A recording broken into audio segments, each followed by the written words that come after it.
बिस्मिल्लाहिर्रहमानिर्रहीम। अस्सलाम वालेकुम दोस्तों, बड़ा अपडेट अब यूक्रेन और अमेरिका के बारे में, क्योंकि ये मिस करने वाली चीज़ नहीं है। आपको पता है कि ज़ेलेंस्की और डोनाल्ड ट्रंप के बीच में कितनी बहसबाजी हुई है। यानी इतिहास में ये लिखा गया है कि किसी दो देशों के जो प्रेसिडेंट हैं उनके बीच में दुनिया के तमाम मीडिया के सामने इतनी तू मैं पहली बार देखी गई। ये इतिहास में है भाई, समझ रहे हो आप। अब आप जानिए कि मामला कितना बिगड़ गया है। देखिए, कल तक यूरोप था ठीक है ज़ेलेंस्की के साथ, और कहीं ना कहीं यूरोप भी ज़ेलेंस्की को झटका कहीं ना कहीं हल्का फुल्का दे ही रहा था।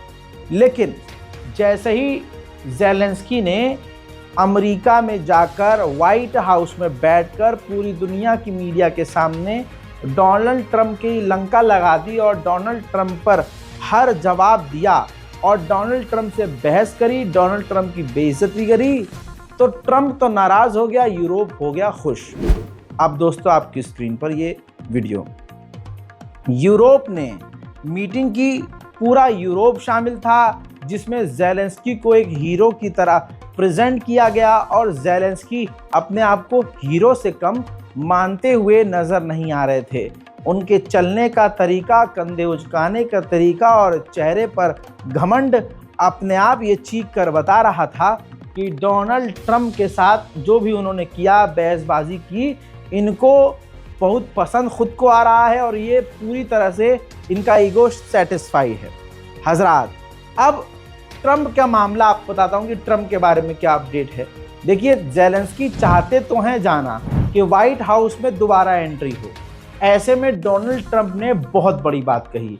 डोनाल्ड ट्रंप ने कहा कि सबसे पहले ज़ेलेंस्की पूरी दुनिया के सामने ऑन कैमरा माफ़ी मांगे, जो भी उसने व्हाइट हाउस में गंदगी फैलाई और जो एक प्रेसिडेंट से बहस करी और पूरी दुनिया के सामने जो एक मेस क्रिएट किया, जो गंदगी फैलाई, उस पर ज़ेलेंस्की को माफ़ी मांगनी पड़ेगी, तभी मैं उसे यहाँ पर वापस आने दूंगा। पहली बात। उसके बाद ज़ेलेंस्की का बयान आया। ज़ेलेंस्की ने कहा कि अगर मुझे दोबारा बुलाया जाएगा तो मैं व्हाइट हाउस दोबारा जाऊंगा। सुनिए। Якщо президент Сполучених Штатів Америки запросить мене з конструктивним діалогом, я представляю інтереси країни, яка дуже сильно залежить від підтримки, від партнерства. І тому, а вже ж, якщо мене запросять для конструктивного діалогу, для вирішення реальних проблем, для серйозних запитань і реальних рішучих дій і відповідей, я буду. हजरात मोहतरम, इसके अलावा ज़ेलेंस्की ने कहा कि इसी वक्त मैं अमेरिका से मिनरल्स की डील करने को तैयार हूं, लेकिन इसी वक्त सीज फायर रूस के साथ करने को तैयार नहीं हूं। हजरात, इसीलिए ट्रंप चिड़े हुए हैं कि ये एक ऐसा व्यक्ति है जो जंग ख़त्म नहीं करना चाहता। हजरात, इसी तरह का बयान जब ज़ेलेंस्की ने दिया कि अभी जंग रूस से ख़त्म होना काफ़ी दूर की और काफ़ी बात की बात है, तो इस पर देखिए डोनाल्ड ट्रंप ने ट्वीट किया और ख़ुद स्टेटमेंट जारी किया और बड़ी लंबी चौड़ी बात लिखी है। देखिए, और इसमें कहा है ट्रंप ने कि ज़ेलेंस्की और यूक्रेन जिस तरह से बात कर रहे हैं, साफ लग रहा है कि ये जंग ख़त्म करना नहीं चाहते और ऐसी कंडीशन में अमेरिका लंबे समय तक इनका साथ, इनका सहयोग नहीं कर सकता। यानी अब गई भैंस पानी में। अब यूक्रेन को जो अमेरिका का बड़ा सपोर्ट मिलता था, अमेरिका खुद ही अब पीछे हट रहा है और अब कह रहा है कि हम यूक्रेन की मदद नहीं करेंगे। 2 साल पहले कहा जाता है कि यूक्रेन के ही हमले ने समुद्र के अंदर से रूस की जो गैस पाइपलाइन समुद्र के नीचे से होते हुए यूरोप तक होते हुए अमेरिका तक जाती थी, उस गैस पाइपलाइन को उड़ा दिया था ताकि रूस को मोटा नुकसान हो। जब गैस पहुंचेगी नहीं तो पैसा कैसे इसके पास आएगा, ये यूक्रेन की स्ट्रैटेजी थी। लेकिन दोस्तों, आज बड़ी जानकारी ये है कि कोई और नहीं बल्कि अमेरिका खुद उस रूस की गैस पाइपलाइन को जो समुद्र के अंदर है उसको खुद बनाने की कोशिश कर रहा है। उधर यूरोप के पार्लियामेंट मेंबर ने कहा है कि अब जो भी अमेरिका की तरफ देख रहा है उसे ये सोचना चाहिए कि वो अकेला है। अमेरिका का क्या अब नेचर है, बिहेवियर है, सबको दिखना चाहिए। और अब हमें अपने आप को खुद को हथियार देना होगा, खुद को और मजबूत करना होगा अमेरिका के बिना। हजरात, इतना बुरा समय है, मैं आज आपको बता रहा हूँ यूक्रेन का इतना बुरा समय है कि इस वक्त अभी लाइव बता रहा हूँ कि डोनाल्ड ट्रंप लगातार मीटिंग कर रहे हैं बैक टू बैक अपने प्रशासन से कि जो मिलिट्री एड यानी हथियार, डिफेंस सिस्टम, छोटे मोटे यानी एक बंदूक भी अगर यूक्रेन को दी जाती है तो वो मिलिट्री एड यूक्रेन को देना तुरंत प्रभाव से बंद कर दिया जाए। हजरात, पूरा यूरोप भी मिलकर इतने हथियार नहीं दे सकता जितना अकेले अमेरिका दे रहा था। तो यूरोप कितना भी बाप बनने की कोशिश कर ले, अगर अमेरिका ने हाथ पीछे खींच लिए तो यूक्रेन पूरी तरह से बेकार हो जाएगा। उधर बर्तानिया ने यूक्रेन के लिए खुद बनाया है पूरा एक तरह से प्लान। उसमें 4 स्टेप हैं। पहला स्टेप ये है कि हथियार दिया जाएगा, सभी मिलकर यूरोप के देश यूक्रेन को हथियार देंगे। दूसरा स्टेप ये होगा कि मैक्सिमम प्रेशर जो है रूस पर बनाएंगे कि रशिया हमले बंद कर दे और डील करे। इसके अलावा ये प्लान में शामिल है कि गारंटी मिले, चाहे यूरोप के देश कैसे भी करके रूस से बात करके जंग रुकवा के यूक्रेन की अखंडता को गारंटी दें और दिलवाएं, और इस बात की भी गारंटी हो कि रशिया दोबारा से हमला नहीं करेगा, यानी सिक्योरिटी की गारंटी हो। और अगर राजी हो जाते हैं और इस डील पर साइन हो जाता है और यूक्रेन राजी हो जाता है तो बर्तानिया as a peace keeping military force अपनी सेना और खासकर यूरोप की सेना यूक्रेन में तैनात करेंगे। अच्छा, डोनाल्ड ट्रंप के आने की वजह से अमेरिका में उत्पात तो मचा हुआ है। अब ये जो महिला बैठी हुई हैं, ब्लैक लेडी, दोस्तों बता दूं कि ये यूएस की रिप्रेजेंटेटिव हैं। इन्होंने on camera, on media, on air कहा है कि अमेरिका का दुश्मन डोनाल्ड ट्रंप है। अभिव्यक्ति की आज़ादी भाई इसे कहते हैं। हम यहाँ कुछ कहते हैं, हमारा वाला बिदक जाता है यार, जेल करवा देता है, यूएपीए लगवा देता है। हजरात, खबर यह है कि डोनाल्ड ट्रंप के प्रशासन में जो लोग हैं बस वही ट्रंप के साथ दे रहे हैं। बाकी जितने भी अब आम लोग हैं वो भी ट्रंप से नाराज हैं, और यहाँ तक कि जो दूसरे प्रशासन हैं, जो दूसरी सरकारें हैं, यानी विपक्ष की जो सरकारें हैं, ग्रुप्स हैं, वो डोनाल्ड ट्रंप से इस वक्त बुरी तरह से नाराज हैं। फॉक्स न्यूज की स्क्रीनशॉट आपके सामने है, सोर्स आपके सामने। $175 बिलियन बाइडेन ने, पूर्व राष्ट्रपति ने, अपने कार्यकाल में यूक्रेन को दिए, और जब से डोनाल्ड ट्रंप आए हैं $1 भी, जीरो अंडर ट्रंप जो है दिया गया है, यानी 54 भी यूक्रेन को नहीं दी गई है। उसके अलावा ताज़ा जानकारी यह है कि अमेरिका के डिफेंस मिनिस्टर ने तत्कालीन ऑर्डर दिया है इसी वक्त अमेरिका के जितने साथी हैं और अमेरिका के कुछ हैं ऐसे ऑफिशियल्स जो रूस पर साइबर अटैक, ये साइबर वॉर भी चलता है, तो अमेरिका ने आदेश दिया है कि रूस पर इसी वक्त साइबर अटैक बंद कर दिया जाए। उधर में दोस्तों रूस की क्रेमलिन ने तारीफ की है अमेरिका की और कहा है कि अमेरिका की इस नई सरकार ने बहुत जल्दी अपनी विदेश नीति जो है ठीक करी है, चेंज की है, और अब जो नई सरकार की विदेश नीति है हमारी विदेश नीति से मेल खाती है। उधर दोस्तों चापलूसी करने से बाज ज़ेलेंस्की नहीं आ रहे हैं, अमेरिका के लोगों को तो धन्यवाद अदा कर रहे हैं, लेकिन डोनाल्ड ट्रंप से वो माफी नहीं मांग रहे हैं। देखिए, звісно, ми усвідомлюємо важливість Америки, і ми вдячні за всю підтримку, яку ми отримали від Сполучених Штатів Америки.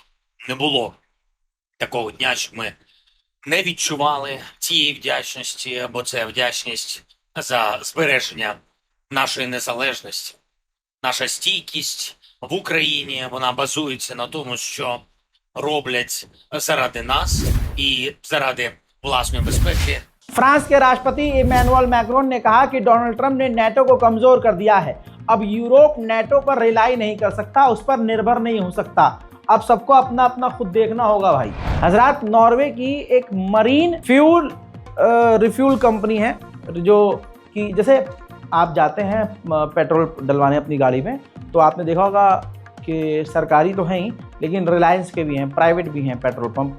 ऐसे ही जो समुद्र में जहाज़ चलते हैं, नेवी या दूसरे देशों की मिलिट्री के जो जहाज़ चलते हैं, वो एक दूसरे देशों के स्टेशन पर जाकर जो है डीजल ईंधन भरते हैं।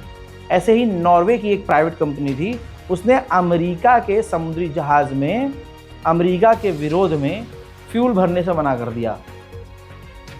यूरोप बड़ा खुश हुआ।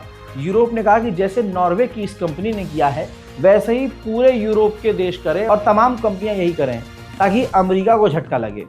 लेकिन इससे पहले अमेरिका कुछ करता, अमेरिका का खौफ ऐसा है कि नॉर्वे की ऑफिशियल गवर्नमेंट ने उस प्राइवेट कंपनी को हड़काया, धमकाया, डांटा, और इससे पहले कुछ बिगड़ता अमेरिका से, नॉर्वे की सरकार ने सब कुछ ठीक कर लिया और संभाल लिया। तो यानी अमेरिका का खौफ इतना है। और चले भाई, जाहिर सी बात है, कल तक तुम अमेरिका को अपना बाप बनाए बैठे थे, अचानक से अपने बाप के खिलाफ इस लेवल पर तो नहीं हो सकते। डोनाल्ड ट्रंप की डायरेक्टर ऑफ नेशनल इंटेलिजेंस ने खुलासा किया है अमेरिका के टीवी चैनल पर। आपकी स्क्रीन पर यह रिपोर्ट है, देखिए, मैं आपको वॉइस ओवर से ही बता सकता हूँ सिर्फ। इन्होंने कहा है कि यूक्रेन के अंदर चर्च बंद किए जा रहे हैं, विपक्ष की पार्टियों का गला दबाया जा रहा है, मुंह बंद करवाया जा रहा है, वहां की मीडिया को सरकार यानी ज़ेलेंस्की कंट्रोल कर रहा है, और वहां पर चुनाव को बार बार रद्द करवाया जा रहा है। ये सब चीजें बदलनी होंगी, वरना कुछ भी ठीक नहीं हो सकता। उधर मेरे दोस्तों, यूक्रेन रूस की बिल्कुल बत्तीसी हिला रहा है। इस 2.5 से 3.25 सालों में यूक्रेन ने रूस के सबसे अंदर घुसकर हमला किया है। यह है वीडियो। 1300 किलोमीटर के अंदर यूक्रेन ने एक रूस की बड़ी ऑयल रिफाइनरी पर हमला करके उस ऑयल रिफाइनरी को बड़ा नुकसान पहुंचाया।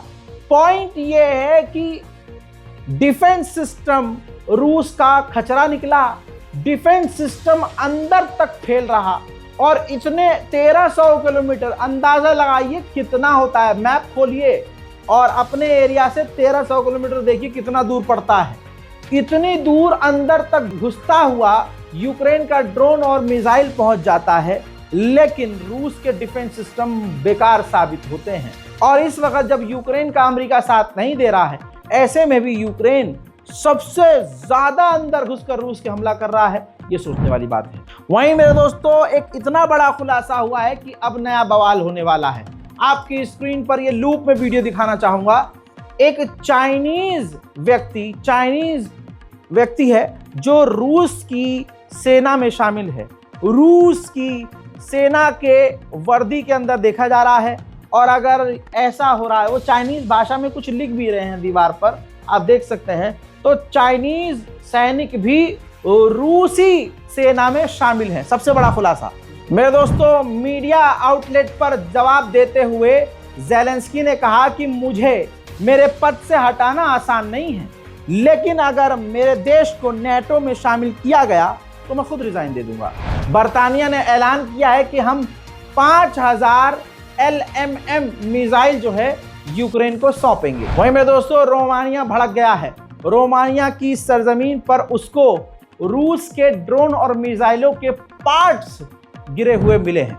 रशिया ने आधिकारिक जानकारी देते हुए कहा है कि यूक्रेन ने जो हमारे बॉर्डर के अंदर घुसकर बड़े हमले किए हैं, उसमें अब तक 650 सिविलियंस की जानें गई हैं। उधर में दोस्तों, अमेरिका के साथ साथ स्लोवाकिया भी यूक्रेन को छोड़ चुका है। स्लोवाकिया ने ऑफिशियल ऐलान किया है कि अब हम यूक्रेन को कोई हथियार, कोई मदद नहीं देंगे। वहीं यूक्रेन के अंदर का हाल सीसीटीवी कैमरे में रिकॉर्ड हुआ है। देखिए किस तरह से एक खौफनाक गाड़ी में सिविलियंस को किडनैप करके जो यूक्रेन की सेना है जबरदस्ती सिविलियंस को ले जा रही है किडनैप करके।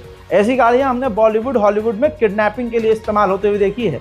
ऐसी ही गाड़ियों का इस्तेमाल अब यूक्रेन के सैनिक कर रहे हैं। सड़कों से किसी भी सिविलियन को उठाकर, किसी भी नौजवान को, किसी भी बच्चे को उठाकर अपने साथ गाड़ी में लेके जा रहे हैं। वहीं इटली की प्राइम मिनिस्टर ने कहा है कि सबसे मेन बात यह होनी चाहिए कि वेस्ट यूक्रेन के नाम पर यूक्रेन को लेकर एक दूसरे से लड़ने न लगे और डिवाइड न हो जाए। उधर जर्मनी के राष्ट्रपति ने कहा, जिस तरह से डोनाल्ड ट्रंप का बिहेवियर नजर आ रहा है जेलेंस्की को लेकर, हमने कभी सोचा ही नहीं था कि ट्रंप का ऐसा बिहेवियर एक राष्ट्रपति के लिए होगा। हम लोग अभी तक सदमे और शौक में हैं। मेरे दोस्तों, फिलहाल तो यूक्रेन गया तेल लेने, अमेरिका और रशिया इतने करीब आ गए हैं, दोनों शादी न कर ले। No comedy. दोस्तों, इस वीडियो में व्लादिमीर पुतिन ऑफर कर रहे हैं अमेरिका को कि यूक्रेन की जमीन से ज्यादा हमारी जमीन के अंदर अर्थ मिनरल्स हैं जो दुनिया में नहीं पाए जाते, तो मोस्ट वेलकम है आपका, आप आइए, हमारी जमीन आपके लिए है, हमारी जमीन से आप अपने मिनरल्स निकालिए और इस्तेमाल कीजिए। किसी शख्स ने ट्वीट किया कि वक्त आ गया है कि अमेरिका को नेटो और यूएन छोड़ देना चाहिए। उस ट्वीट को रीट्वीट करते हुए एलन मस्क ने लिखा कि आई एग्री कर गए हैं। और एलन मस्क का इतनी सी बात पर एग्री करना या एक ट्वीट को रीट्वीट करना, आप समझ सकते हैं अमेरिका की राजनीति में बड़ा बदलाव ला सकती है। यानी अमेरिका के जो राष्ट्रपति डोनाल्ड ट्रंप हैं वो बेहद करीब हैं, जी हाँ, एलन मस्क के। कहा जा रहा है अमेरिका में कि एलन मस्क असली राष्ट्रपति है, डोनाल्ड ट्रंप तो पपेट हैं सिर्फ। ताज़ा जानकारी आई कि बर्तानिया के प्रधानमंत्री ने खुद एक बार फ़ोन करके इनसे कहा है ट्रंप से कि आप जेलेंस्की से बात करो, तो ट्रंप ने मुंह पर मना कर दिया कि मैं नहीं करूंगा बात। फिर इसके बाद बर्तानिया के प्रधानमंत्री ने बौखलाहट में आकर, जब उनके पसीने छूटे, तो उन्होंने जेलेंस्की से फ़ोन करके कहा कि जितनी जल्दी हो सके ट्रंप से अपने रिश्ते ठीक कर लो, वरना चीज़ें बहुत बिगड़ जाएंगी। हजरात, ताज़ा तरीन वीडियो आप देख लीजिए। यूक्रेन के साथ बर्तानिया ने डील की है और बर्तानिया ने कहा है कि हम यूक्रेन को $3.2 बिलियन का लोन दे रहे हैं। जी हाँ, लोन दिया है इन्होंने, इसमें कोई एहसान नहीं किया है। वहीं अमेरिका के अंदर जो यूक्रेनियन रहते हैं वो डोनाल्ड ट्रंप के खिलाफ अमेरिका में प्रदर्शन कर रहे हैं। देखिए,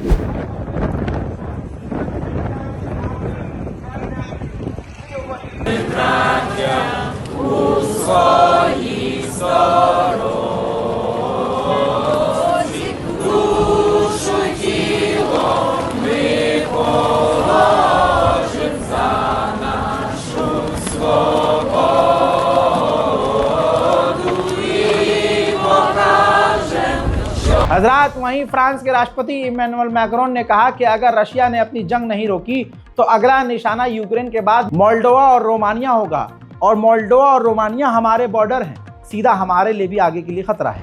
वहीं मेरे दोस्तों, फ्रांस के राष्ट्रपति ने जहर उगलते हुए कहा कि अगर कोई वर्ल्ड वॉर 3 चाहता है तो वो पुतिन है। 3 सालों से लगातार वो एग्रेशन यूक्रेन के खिलाफ दिखा रहे हैं।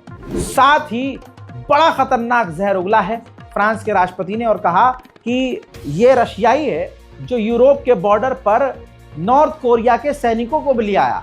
ये रशियाई है जो ईरान के ड्रोन का इस्तेमाल कर रहा है। ये रशियाई है जो यूरोप में जंग लेके आना चाहता है।